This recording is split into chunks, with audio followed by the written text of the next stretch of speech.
So what is going on, guys? As you can see, I'm in a different location to usually. I'm actually in Poland, in the salt mines at the moment. Today we're doing outfits as well. So not my cup of tea because I feel like I'm gonna die in here. But yeah, let's go. So a little something about the mines I'm in at the moment. It was used as a labour camp really for Jews during the war. They've been mining here for 700 years. They stopped about 20 years ago because stuff became cheaper, so they didn't need to do it anymore. And that's kind of what I've learned so far. The tour lasts about 3 hours. I'll probably learn more on the way that I can tell you and update you with. Here in front of us we have a statue of Queen Kinga, or Princess Kinga, and her husband to be. Back some time ago, basically. One is Polish, the other is Bulgarian, I think. And basically, they were, set to get married, and he's holding the salt. That was kind of, a gift to the family when when the man was proposing to her. Also, another fact about her, she's a saint. She's Saint Kinga, and she's the patron saint of this mine we're in. To be honest, I'm really kind of stuck for words here, as in this is like kind of new to me, this kind of mine thing. At least in Berlin I knew a bit about it because I'd been before, but this is my first time here, and yeah, I kind of lost for words on what to say and how to describe everything to you. One of us here and along here is what they would have used for mining back in the day. They carried the rock salt, so you can even see it there. You can also see it like a wax horse. They used to bring horses down here. She was saying there used to be up to 65 to 70 horses before World War II, and after World War II there was only 4. So yeah, you can see how the industry has slowly declined after that. I'll come into this room, okay. I don't know if you can see this machine in here from here, but it's just there in the distance. You can see my hand pointing. And then the horses there as well. There's horses. They used to move around in a circle and would use this, would pull, and basically with the rope. They'd be connected to the rope from like there, and it would pull miners up or pieces of wood or salt up to the surface, and it would bring miners down and up who worked here, and visitors to the mine would also go up and down that way. Usually though, the rope wouldn't hold the miners, and they'd die, hasn't they? 6 miners used to go at a time, so probably a lot of casualties then. But now there's stairs, so we didn't have to suffer that fate. You can see me again. I thought we were going to have a life, but we're now 19 meters deep underground, which is getting more terrifying as we go further in, as I've said. We've now come to the second chapel of the 3 we're doing today, and yeah, it's pretty impressive. I'm not really religious, but yeah, to build an underground chapel like this, and only 3 people built it. It was 2 brothers and some other dude. I'll show you it.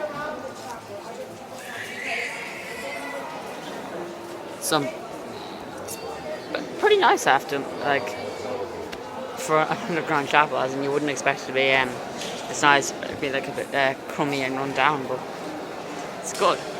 As in, like, I'd pray here. So we're now about an hour into our tour, and can I say I enjoyed it? No. Can I say I haven't enjoyed it? No, not either. It's kind of it's a bit weird if I'm honest. I'm slightly terrified and slightly interested at the same time. It's a terrifying bit being so far underground, and things in collapses. I'm either dead or trapped and I will die, or I will get out and have had an interesting afternoon. So yeah, there's a few pros and cons about this, but so far so good. We've left the salt mines. Now we're over at Auschwitz, which is for some of you who don't know, a Nazi concentration camp. I don't think I'll be allowed to film in here. I don't think I will. It's out of a mark of respect. But once it's done, I'll talk to you about my experience of being there and what it felt like to be in such a dark place in a kind of a dark, like a very dark part of history for Poland. We've now just left the Auschwitz museum after exploring it for about 3 hours, and I can honestly say it was quite a humble experience. A lot happened there, and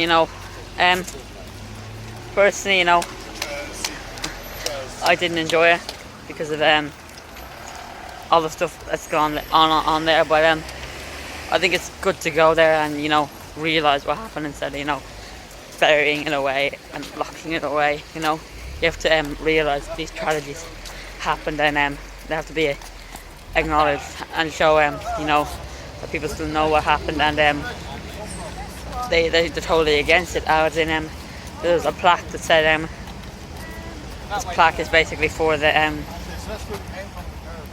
women and children who were massacred during the Nazi regime, and basically this is what happened. If this is what happened, so make sure it doesn't happen again. I think that quote said, "A man starts burning books, he will burn man," and that is a perfect example of that quote.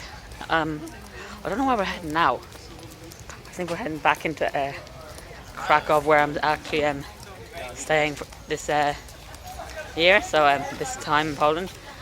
So we'll probably go there, head to the square which I was in yesterday, which is absolutely lovely. So hopefully we'll go there. As you can see, we're back in the square in Krakow, and back from that tour of Auschwitz and the salt mines. And I'd like to go a bit more into the Auschwitz story. You see, it was kind of a surreal and kind of dark place for me. I think it was good to experience it and to acknowledge what happened there, as I said earlier on. But still, it was just so weird. If you've been yourself, comment down below and discuss our different experiences and what we felt about it. Right now, as I said, we're in the square of Krakow. I think we're gonna get something to eat. We've just finished a meal in a restaurant, and I have to say, it is the best meal I've ever had. And it was Georgian cuisine. First time I had Georgian cuisine, I have to say, top marks. Absolute top marks for that Georgian cuisine. As in, I got some wrap thing with cheeses and meat and vegetables.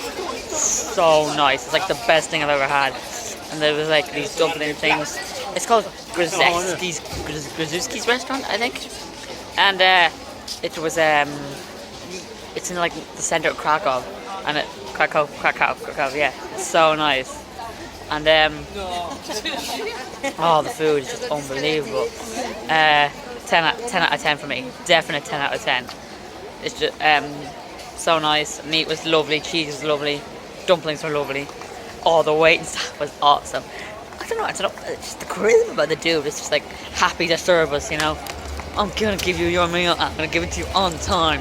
He was just so enthusiastic about serving our meal, And it's unusual for waiters in Ireland or anywhere to do that. So yeah, really happy with the meal. 10 out of 10. I give the restaurant 10 out of 10. You know what? I'm gonna find out. Something I don't do very often. I'm gonna find out on TripAdvisor and give it a good rating because it was just that good of a meal. Well, I think that's a wrap for today. We're about to head back to the apartment in the outskirts of Krakow. I'd just like to point out, I know Berlin vlogs haven't been going up recently, but that is because I have been sick. I just thought I'd let you know, and I didn't really think you want to watch me just laying about on the couch for 3 days. So that is it for this episode. If you liked it, share it on your social medias like Twitter, Facebook, Instagram. Give it a like down below, and remember, subscribe to Ginger Marino TV.